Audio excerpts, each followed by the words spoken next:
আজকের ভিডিওটা শুরু করার আগে আমি আমাদের গ্রামের একটা মানুষের কথা তোমাদের বলি। আমাদের গ্রামের পরান্দা, তাকে আমরা গ্রামের সবচাইতে সুখী এবং সফল পুরুষ বলে জানতাম। পরান্দা আর বৌদির সংসারটা দেখলে আমরা আড়ালে খুব হিংসে করতাম, ভাবতাম ইস, যদি এমন একটা দাম্পত্য আমাদের হতো। তো একদিন পরান্দাকে আমাদের ক্লাবে একা পেয়ে বসলাম। পরান্দাকে ছেঁকে ধরলাম সবাই মিলে। আচ্ছা পরান্দা, তোমার এই সুখী দাম্পত্যের রহস্যটা কি? কি করে তুমি এরকমভাবে বৌদির সঙ্গে বছরের পর বছর সুখে জীবন কাটাচ্ছ, সেটা আজ বলতেই হবে। তোমাকে অনেকবার জিজ্ঞাসা করেছি, কিন্তু তুমি প্রতিবার রহস্যময় হাসি দিয়ে এড়িয়ে গেছো। আজকে তোমাকে কিছুতেই ছাড়ব না, রহস্যটা ফাঁস করতেই হবে। পরান্দা কিছুক্ষণ আমাদের দিকে তাকিয়ে চিন্তা করলেন, তারপর সবার সামনে হঠাৎ নিজের টি শার্টটা খুলে দিলেন। আমরা তো দেখে থমকে গেলাম। দেখলাম পরান্দার গোটা পিঠে আর শরীরে বড় বড় চাকা চাকা দাগ। পরান্দাকে আতকে উঠে জিজ্ঞেস করলাম, পরান্দা, এই দাগগুলো কিসের? কি হয়েছে তোমার গায়ে? পরান্দা শান্তভাবে হাসতে হাসতে বললেন, তোর বৌদির ঝাঁটার দাগ রে। বৌদি ঝাঁটা মেরে মেরে গোটা শরীরে চাকা চাকা দাগ করে দিয়েছে। আমরা তো অবাক। পরান্দা তখন আমাদের একটা গভীর কথা বললেন, তোরা যদি ভাবিস যে বৌদি মেরেছে বলে এই দাগের প্রতিশোধ নিতে হবে বা এর বদলা নিতে হবে, তবে জেনে রাখিস কোনো দিন সুখী দাম্পত্য পাবি না। তাহলে সুখের দাম্পত্য তোদের জন্য নয়।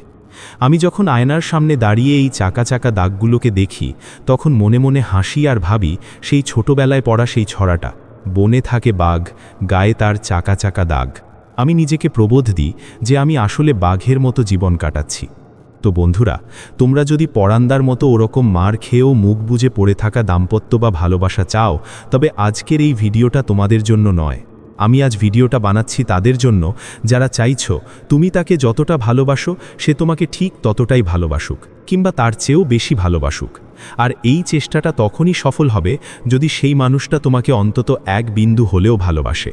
আমি তোমাকে লিখিতভাবে গ্যারেন্টি দিয়ে বলতে পারি, যদি সে তোমাকে একটুও ভালোবাসে আর তুমি যদি এই ভিডিওটা পুরোটা দেখে নিয়ে আমি যা বলছি সেটা অক্ষরে অক্ষরে পালন করো, তবে সে তোমাকে আগের মতো ভালোবাসতে বাধ্য হবে, একদম বাধ্য থাকবে।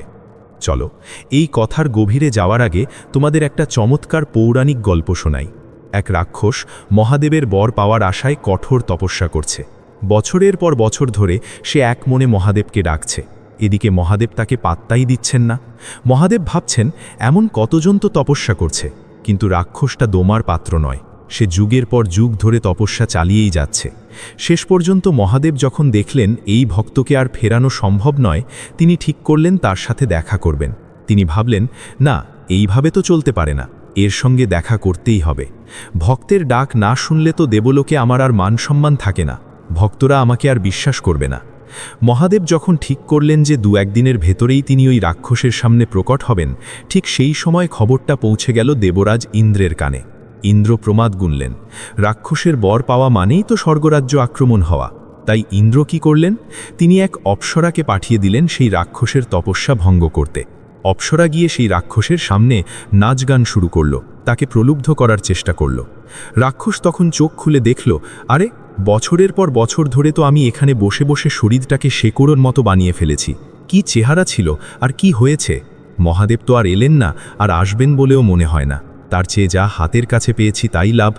এই ভেবে সে সেই রমণীকে ধরতে গেল, আর তার দীর্ঘ বছরের তপস্যা এক নিমেষে ভঙ্গ হয়ে গেল। তোমরাও ঠিক এই ভুলটাই করছো। আমি তোমাদের বারবার করে বলছি, যখনও তোমাকে পাত্তা দিচ্ছে না তখনও তুমিও ওকে পাত্তা দিও না। কিন্তু তোমাদের সমস্যাটা কি জানো? আমি তোমাদের মেসেজ আর কমেন্ট পড়ে বুঝতে পেরেছি, তোমরা আমার কথা শোনো ঠিকই, কিন্তু সেটা বড়জোর 2-4 দিনের জন্য। তারপর তোমরা ওই রাক্ষসের মতো অধৈর্য হয়ে যাও, তোমাদের মনে ভয় ঢুকে যায়। না, আমার মনে হয় ভালোবাসাটাই বোধহয় শেষ হয়ে যাবে। আমি যদি ওরকমভাবে আর কয়েকটা দিন কথা না বলে থাকি, ও হয়তো আর কোনো দিন ফিরবে না। এই যে হারানোর ভয়, এই ভয় যাই তোমাদের শেষ করে দিচ্ছে। তোমরা একটা কথা আমাকে ঠান্ডা মাথায় বলো তো, তোমরা কি ওই পরান্দার মতো পিঠে ঝাঁটার দাগ নিয়ে জীবন কাটাতে চাও? ও যখন তোমাকে অবহেলা করছে, তোমাকে পাত্তাই দিচ্ছে না, তখন ওর হাতে পায়ে ধরে কান্নাকাটি করে ওর জীবনে পড়ে থেকে তুমি কি পাবে? তুমি কি সেখান থেকে এক ফোঁটা সুখ বা শান্তি পাবে? যে মানুষটার কাছে তোমার কষ্টের কোনো দাম নেই, তোমার কান্নার কোনো মূল্য নেই, তোমার অস্তিত্বের কোনো গুরুত্ব নেই, তাকে তুমি এত পাত্তা দিচ্ছ কেন? এইভাবে কি কখনো সুখী দাম্পত্য পাওয়া যায়? তাই আমার পরামর্শ হলো, যতদিন না পর্যন্ত ও নিজে থেকে তোমাকে গুরুত্ব দিচ্ছে, ততদিন তুমিও ওকে পাত্তা দেবে না। তাতে যতগুলো দিন বা যতগুলো মাস লাগে লাগুক। তুমি হয়তো ভয় পাচ্ছ যে এতে সম্পর্কটা শেষ হয়ে যাবে। আরে ভাই, তোমাদের সম্পর্কটা আসলে আছেটা কি যে শেষ হবে? যে সম্পর্কের এক পাশে শুধু অবহেলা আর অন্য পাশে শুধু চোখের জল, সেই সম্পর্ক তো মৃত। ও যখন তোমাকে পোছেই না, তোমার কোনো কিছুতেই তার কিছু যায় আসে না, তখন সেই মরা সম্পর্ককে কেন টেনে নিয়ে যাচ্ছ? পৃথিবীতে এমন মানুষের অভাব নেই যারা তোমাকে গুরুত্ব দেওয়ার জন্য চাতক পাখির মতো বসে আছে। আমি দৃঢ় বিশ্বাসের সঙ্গে বলছি, ওর মনের ভেতরে যদি এক বিন্দুও ভালোবাসা অবশিষ্ট থাকে, তবে তুমি যদি ক্রমাগত তাকে এড়িয়ে চলতে পারো, একদিন না একদিন ও তোমাকে পাত্তা দিতে বাধ্য হবেই। একটা উদাহরণ দিই, তোমার বাড়ির দেওয়াল থেকে যদি দেওয়াল ঘড়িটাকে সরিয়ে নাও, দেখবে সেই জায়গাটা কেমন ফাঁকা ফাঁকা লাগে। তোমার জানালার পাশের গাছটা কেটে ফেললে সেই জায়গাটা কেমন শূন্য হয়ে যায়। মানুষের মনটাও ঠিক তাই। তুমি যদি ওর জীবনে একটা শূন্যস্থান তৈরি করতে পারো, তোমার অভাবটা যদি ওকে হাড়ে হাড়ে বুঝিয়ে দিতে পারো, তবে ও নিজে এসে তোমার জীবনটা ভালোবাসায় ভরিয়ে দেবে। এটাই হচ্ছে হিউম্যান সাইকোলজি। তোমাকে তোমার অভাবটা ফিল করাতে হবে। তোমরা ভুলটা কোথায় করো? তোমরা দুদিন পাত্তা দাও না, তারপর আবার নিজেই যেচে গিয়ে ওর হাতে পায়ে ধরো, বলো আমার ভুল হয়ে গেছে, আমি আর কখনো এমন করব না, আমাকে এইবারের মতো মাফ করে দাও। এই যে তুমি ওর কাছে ছোট হলে, সে তোমাকে আবার গুরুত্বহীন মনে করে তোমার সাথে দুর্ব্যবহার করার সাহস পেল। তাই দয়া করে এই ভিক্ষা করা বন্ধ করো, নতুবা তোমার কপালে চিরকাল দুর্ভোগ ছাড়া, ওই পরান্দার মতো সুখী দাম্পত্য ছাড়া আর কিচ্ছু জুটবে না। রাক্ষসের সেই অধৈর্য হওয়ার গল্পের পর আমি তোমাদের ইতিহাসের পাতা থেকে আরও একটা চমৎকার উদাহরণ দিই। মহারথী কর্ণ, যাকে মহাভারতের অন্যতম শ্রেষ্ঠ ধনুর্ধারী ধরা হয়, তিনি ছিলেন গুরু পরশুরামের শিষ্য। পরশুরাম একটা বিষয় খুব গভীরভাবে খেয়াল করতেন। তিনি দেখতেন কর্ণের ভেতরে এক প্রচণ্ড ক্রোধ, এক অদ্ভুত অশান্তি আর অবদমিত পীড়া সারাক্ষণ কাজ করছে। আর এই অস্থিরতা কর্ণের একাগ্রতা বা ধ্যান কেন্দ্রে বারবার বাধা হয়ে দাঁড়াচ্ছিল। একদিন পরশুরাম কর্ণকে কাছে ডাকলেন এবং খুব শান্ত গলায় একটা মহাজাগতিক সত্য বললেন। তিনি বললেন, কর্ণ, তুমি যদি এই সমগ্র সংসারকে নিজের হাতের মুঠোয় আনতে চাও, তুমি যদি অপরাজেয় বিজয় পেতে চাও, যাতে কেউ কোনোদিন তোমাকে পরাজিত করতে না পারে, তবে তোমাকে মাত্র একটি কাজ করতে হবে। আর সেই কাজটা হলো তোমার মনের ভেতরের এই সীমাহীন ক্রোধ, অশান্তি আর পীড়াকে নিজের আয়ত্তে আনতে হবে। যে নিজের আবেগকে নিয়ন্ত্রণ করতে পারে না, সে জগৎ জয় করতে পারে না। তোমাদেরও ঠিক এই কাজটাই করতে হবে। আমি জানি ও যখন তোমাকে অবহেলা করে, ওর অনেক ব্যবহার তোমার বুকে তীরের মতো বিঁধে যায়, খুব কষ্ট হয় তোমার। কিন্তু তোমাকে নিজের মনটাকে শক্ত করে কন্ট্রোল করতে হবে। যতই অপমানিত বোধ করো না কেন, তাকে গালাগালি দেওয়া বা নিচু স্তরে নেমে আসা চলবে না। তোমাকে ওর সঙ্গে প্রয়োজনে হাসি মুখে কথা বলে যেতে হবে, যেন ওর কোনো আচরণেই তোমার কিছু যায় আসে না। তোমার ভেতরে যতই রক্তক্ষরণ হোক, বাইরে সেটা কোনোভাবেই প্রকাশ করা যাবে না।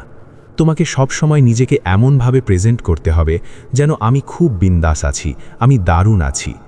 মনে রাখবে, তোমার কষ্টটা একান্তই তোমার একার। তুমি যদি তোমার সেই কষ্টটা ওর সঙ্গে শেয়ার করতে যাও, তবে ভাববে না যে ও তোমার প্রতি মায়া দেখাবে, বরং এতে তোমার কষ্টের পরিমাণ আর অপমানের মাত্রা আরও কয়েক গুণ বেড়ে যাবে।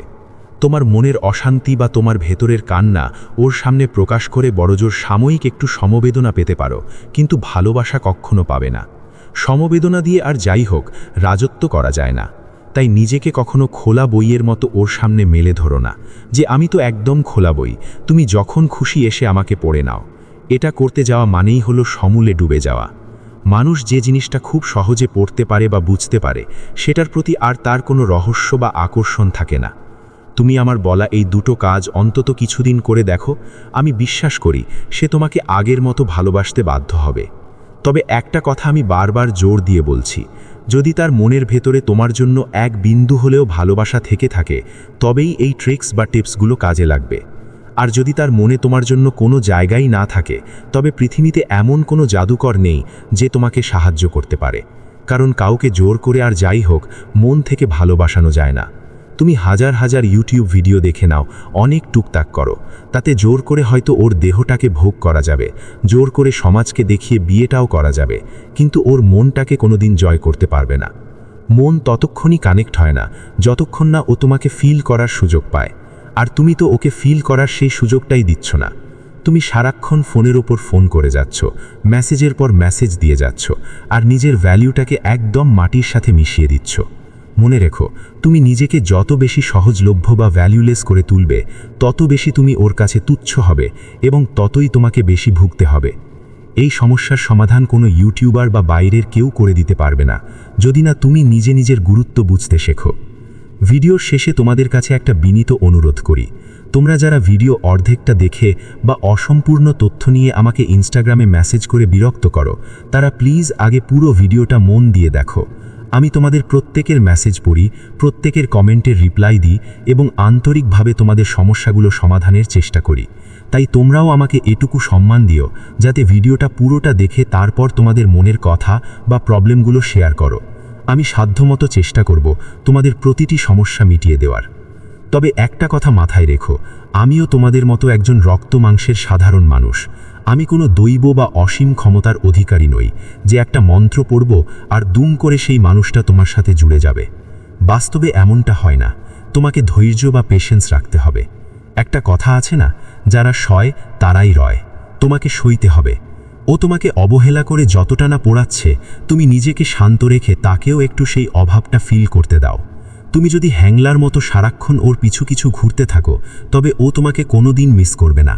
ও যেন তোমাকে অনুভব করতে পারে, ও যেন তোমার অনুপস্থিতিতে ছটফট করে, সেই সুযোগটা ওকেও দাও। নিজেকে সামলাও, নিজেকে ভালোবাসো, তবেই দেখবে পৃথিবী তোমাকে ভালোবাসছে। চলো, আজকের মতো এই পর্যন্তই। নেক্সট ভিডিও নিয়ে ফিরব খুব শিগগিরই। আমি তোমার উত্তরের অপেক্ষা করব, আর তুমি আমার পরবর্তী ভিডিওর জন্য অপেক্ষা করবে। এই অটুট বিশ্বাসটা তোমাদের ওপর রেখে গেলাম। ভালো থেকো সবাই।